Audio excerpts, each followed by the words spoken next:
Hello everyone, this is C Kapil Pandotiya और आज हम सीखेंगे गाइडेंस नोट ऑन CSR यानी कि कॉरपोरेट सोशल रिस्पॉन्सिबिलिटी। ठीक है।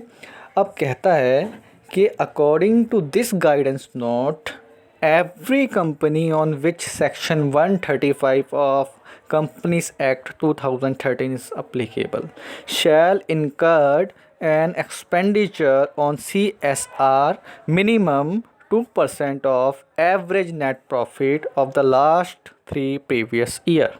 यानी कि हर एक ऐसी कंपनी जिस पर section 135 135 of companies act 2013 applicable होता है, उस कंपनी को अपने एवरेज नेट प्रॉफिट, और ये एवरेज नेट प्रॉफिट कितने सालों का, यानी कि पिछले 3 सालों का आप जो प्रॉफिट है उसका एवरेज निकाल लीजिए और उसका मिनिमम 2% अमाउंट आपको इनकर्ड करना पड़ेगा किस पे, CSR एक्टिविटीज़ पे।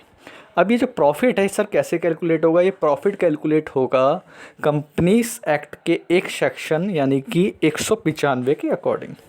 अब सर ये आपने कहा कि हर एक ऐसी कंपनी जिस पर 135वां सेक्शन अप्लीकेबल हो जाएगा यानी कि सेक्शन 135 अप्लीकेबल होगा, सिर्फ वही कंपनी CSR की कंप्लायंस करेगी। तो यानी कि हमें ये जानना ज़रूरी है कि सेक्शन 135 अप्लीकेबल कौन सी कंपनी पे होगा।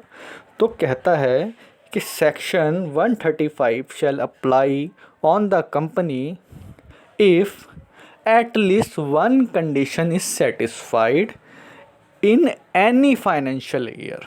यानी कि सेक्शन 135 को अप्लीकेबल होने के लिए कुछ कंडीशंस हैं, लेकिन उन कंडीशन में से अगर एक भी कंडीशन आपने सेटिस्फाइड कर दी, मान लीजिए 4 कंडीशन और 4 में से आपने एक भी कंडीशन सेटिस्फाइड कर दी और वो कंडीशन किसी भी फाइनेंशियल ईयर में सेटिस्फाइड कर दी, तो आप पर सेक्शन 135 अप्लीकेबल हो जाएगा। यानी कि क्या याद रखना है? At least one condition in any financial year. अभी कंडीशन कौन कौन सी है, इस कंडीशन को याद रखने के लिए आप ऐसे याद रखें 5, 500, 1000। कैसे याद रखेंगे? 5, 500, 1000। तो 5 क्या है? नेट प्रॉफिट 5 करोड़ और मोर। यानी कि पहली कंडीशन है या तो आपका नेट प्रॉफिट 5 करोड़ या उससे ज़्यादा का। दूसरी कंडीशन है हमारे पास में नेट वर्थ आपके पास 500 करोड़ या उससे ज़्यादा की हो। और तीसरी कंडीशन है आपके पास में, आपके पास जो रिवेन्यू है वो 1000 करोड़ या उससे ज़्यादा का हो। यानी कि 5, 500, 5000 नेट प्रॉफिट, नेट वर्थ और रिवेन्यू। ठीक है, इन तीनों में से एक भी कंडीशन आपने फुलफ़िल कर दी किसी भी फाइनेंशियल ईयर में, तो आप पे सेक्शन 135 अप्लीकेबल हो जाएगा। और जैसे ही आप पर सेक्शन 135 अप्लीकेबल हो गया, आपको अपने पिछले 3 साल के नेट प्रॉफिट का एवरेज करना है और मिनिमम उसका 2% एक्सपेंडिचर करना है किस पे, CSR पे। ठीक है। अब हम देखते हैं कुछ एक्स्ट्रा पॉइंट्स, बात करेंगे प्रीपेड एक्सपेंसेस के बारे में। तो प्रीपेड नाम से पता चलता है आपने एक्स्ट्रा पेड कर दिए। तो जनरली क्या होता है ना, जैसे मैंने कहा कि मिनिमम आपको 2% पे करना है ना, CSR एक्सपेंडिचर। अगर आपने 3% पे कर दिया सर, यानी कि आपने प्रीपेड कर दिया वो, तो क्या हम उसको कैरिड फॉरवर्ड कर सकते हैं? देखो, जनरल रूल तो ये कहता था कि आप कैरी फॉरवर्ड नहीं कर सकते, लेकिन as per the current law of land carry forward हम कर सकते हैं अगर आपने 2% से ज़्यादा का खर्चा कर दिया है CSR पे। मान लीजिए आपने 3% कर दिया है, तो आपने 1% फालतू कर दिया इस साल। लेकिन अगर नेक्स्ट ईयर में आपको ये कंडीशन है कि अगर नेक्स्ट ईयर के अंदर जो आपकी ऑब्लिगेशन होगी ना, आप उससे इस 1% को एडजस्ट कर देना। यानी कि नेक्स्ट ईयर में आपको सिर्फ एक्स्ट्रा 1% देना पड़ेगा, क्योंकि 1% जो पुराने वाला है वो एडजस्ट हो जाएगा। ठीक है।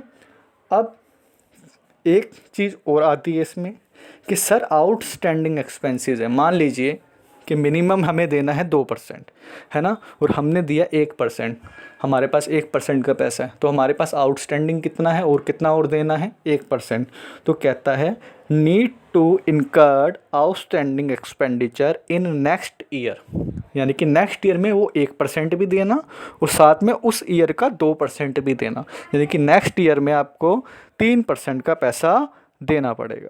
ठीक है, अब इसमें एक पॉइंट और आता है, कहता है कि ऐसे CSR expenditure which is of the nature described in section 32-36 only of the income tax act, यानी कि ऐसे एक्सपेंडिचर जो कि इनकम टैक्स एक्ट के अंदर सेक्शन 30 से लेके 36 के बीच में दिए गए हैं। ठीक है, आपको सिर्फ वो ही अलाउड होंगे एज अ डिडक्शन। समझ में आया? यानी कि मान लीजिए कि कुछ एक्सपेंडिचर आपने करे CSR के, लाइक जैसे वो आता है सेक्शन 28 के अकॉर्डिंग इनकम टैक्स में। ठीक है, तो आपने उसको CSR एक्सपेंडिचर इनकर्ड किया। ठीक है, तो क्या आपको वो डिडक्शन मिल पाएगी इनकम टैक्स में? नहीं मिलेगी।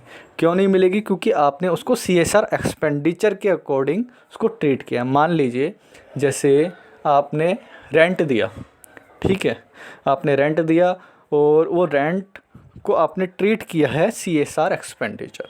ठीक है, और आपने उसको CSR एक्सपेंडिचर भी ट्रीट कर दिया, साथ साथ में आप क्या कर रहे हैं उसको इनकम टैक्स के अंदर भी, मान लीजिए वो सेक्शन 30 के अंदर नहीं, 30 से 36 में नहीं आता, वो आता है, एज्यूम कर लीजिए 28 के अंदर आता है।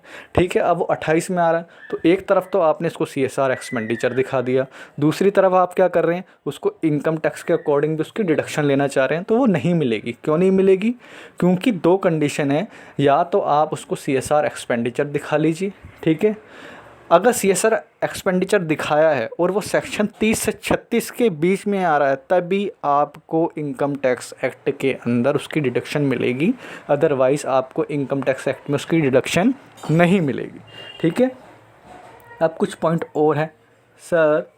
जो कंपनी सेटअप होती है for the purpose of CSR या पब्लिक वेलफेयर, यानी कि सेक्शन 8 की company are also required to complies with the provision of CSR, यानी कि ऐसी कंपनी जो पब्लिक वेलफेयर के लिए ही बनी है, क्या उन्हें भी खर्चा करना पड़ेगा CSR पे?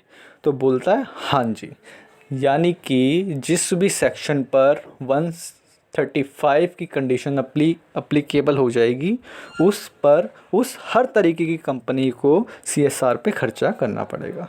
To qualify the amount to be CSR expenditure it has to be spent, यानी कि CSR एक्सपेंडिचर को क्वालिफाई होने के लिए, यानी कि एक एक्सपेंडिचर को आप CSR एक्सपेंडिचर तभी कह सकते हैं जब वो एक्चुअली में इनकर्ड हुआ है। समझ में आ रही है बात? यानी कि जब तक वो इनकर्ड नहीं हुआ तब तक उसको CSR एक्सपेंडिचर ट्रीट नहीं करेंगे। अब कहता है expenditure should not be incurred for the ordinary course of the business, यानी कि जो भी एक्सपेंडिचर है वो हमारे बिज़नेस के लिए नहीं होना चाहिए, वो ordinary course of the business नहीं होना चाहिए, उसका मोटिव कुछ ना कुछ सेवा करना होना चाहिए। कभी कभार क्या होता है ना कि हम क्या करते हैं, कुछ इन्वेंट्रीज़ को हम डिस्ट्रीब्यूट कर देते हैं। जैसे कोरोना आया तो लोगों ने क्या किया, एक दूसरे को सामान डिस्ट्रीब्यूट करना शुरू कर दिया। बड़ी बड़ी कंपनीज़ ने क्या स्कीम चलाई कि उन्होंने क्या करा, अपने प्रोडक्ट को डिस्ट्रीब्यूट करना शुरू कर दिया। ठीक है, अगर वो बेच रहा है उसको लेस प्राइस में, मान लीजिए 100 रुपये का प्रोडक्ट था, अब वो कोरोना काल में उसे 80 रुपये में लोगों को दे रहा है, और वो ये दिखा रहा है कि हमने क्या करा कि हमने कंसेशनल प्राइस में दिया है, तो ये हमारी CSR एक्टिविटी नहीं जी, ये ordinary course of the business है। ठीक है, तो CSR एक्सपेंडिचर नहीं है।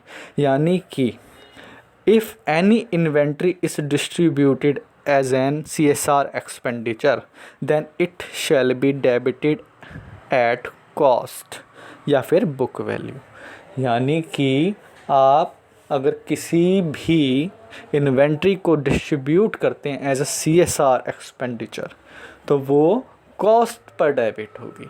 ठीक है, अब हम एंट्री क्या करेंगे सर, जनरल एंट्री क्या करेंगे? तो जनरल एंट्री देखो क्या है कि CSR क्या है, एक्सपेंडिचर है। रूल क्या बोलता है, all the losses and the expenses should be debit, है ना। तो हम क्या करेंगे, CSR एक्सपेंडिचर अकाउंट डेबिट, है ना, टू बैंक, यानी कि बैंक से पैसा गया या कैश से पैसा गया। बाद में हम इसको क्या करेंगे, P&L में डाल देंगे, यानी कि profit and loss account debit to CSR expenditure. अब इसका डिस्क्लोजर कैसे करेंगे, है ना, क्योंकि एक्सपेंस है तो बैलेंस शीट में तो जाएगा नहीं, कहाँ जाएगा, ये प्रॉफिट एंड लॉस अकाउंट में। तो प्रॉफिट एंड लॉस अकाउंट के अंदर हम इसको as a separate line item show करेंगे। कैसे शो करेंगे, as a separate line item show कर देंगे। तो यहाँ पर जो हमारा गाइडेंस नोट है ना, किस पर, ऑन CSR, वो हमारा कंप्लीट होता है। Thank you so much.